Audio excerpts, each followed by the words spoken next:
Assalamualaikum warahmatullahi wabarakatuh. Perkenalkan, nama saya Ahmad Syahrul Raziki, NPM 719212892. Di sini saya akan menjelaskan tentang usaha mikro kecil dan menengah.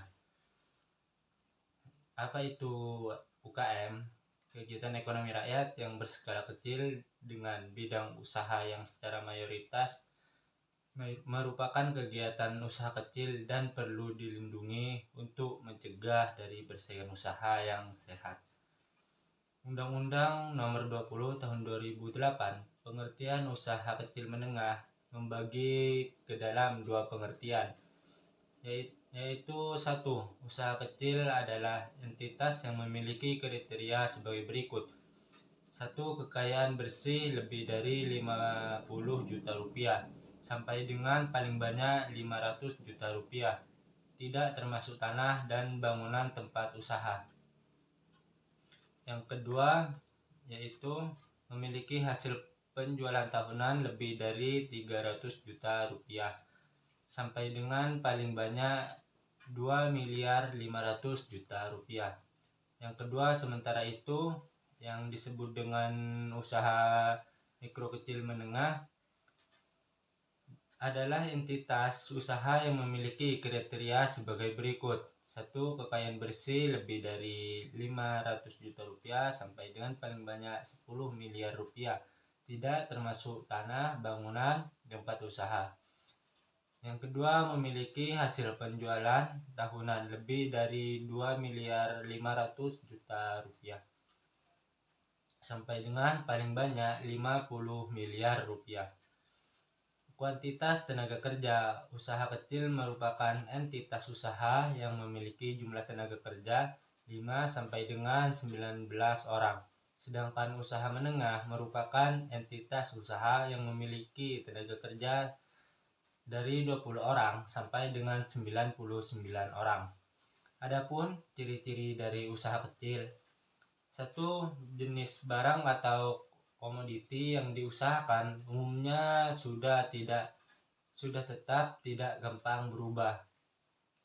Yang kedua, lokasi atau tempat usaha umumnya sudah menetap, tidak berpindah-pindah.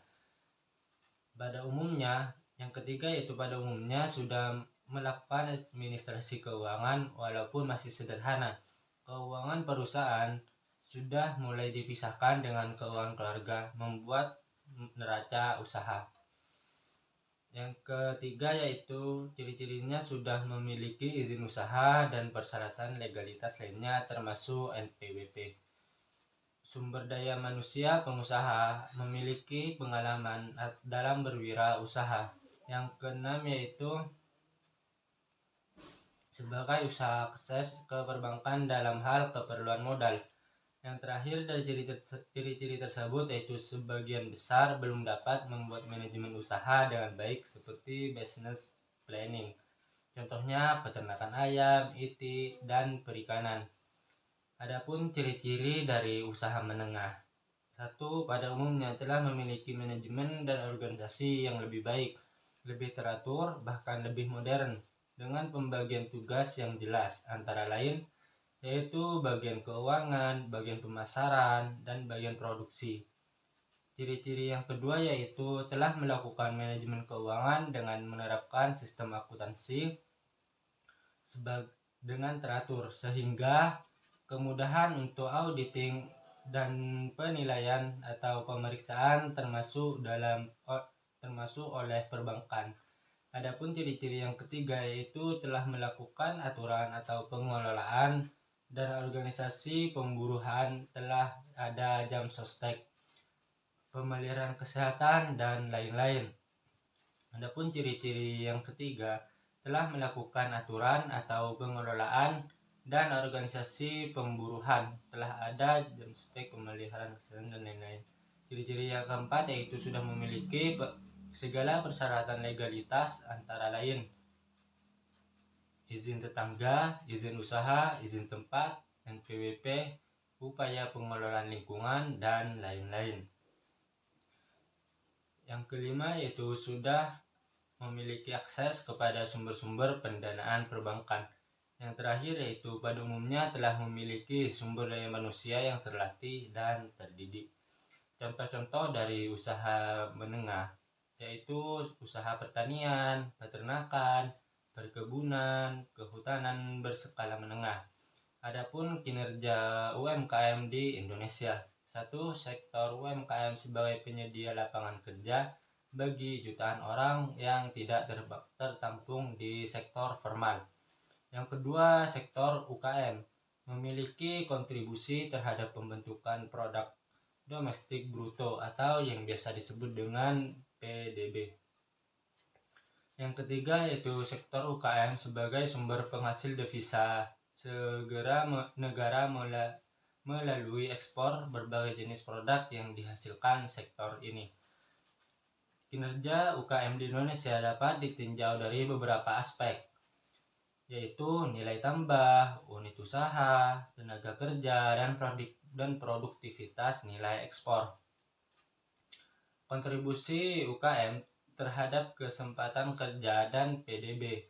Materi Menteri Koordinator Bidang Perekonomian Airlangga Hartono, kontribusi UMKM terhadap PDB telah mencapai 61% dengan kemampuan penyerapan tenaga kerja mencapai 97% dari total penyerapan tenaga kerja nasional. Selain itu, UMKM juga berperan dalam mendorong peningkatan investasi dan ekspor Indonesia. Total investasi di sektor UMKM telah mencapai 60% dari total investasi nasional dan kontribusinya terhadap ekspor non-migas nasional telah mencapai 16%. Peluang dan tantangan bagi UKM dalam liberalisasi perdagangan. Kementerian Koperasi dan UKM telah mencanangkan berbagai program strategi seperti gerakan kewirausahaan nasional atau biasa kita disebut dengan GKN, pengembangan inkubator bisnis, pengembangan dan perluasan pasar produk UMKM. Namun, pemerintah masih luput untuk fokus pada pengembangan sumber daya manusia dan teknologi untuk meningkatkan kemampuan inovasi dan mutu produk sehingga produk UMKM Indonesia bisa diakui secara internasional.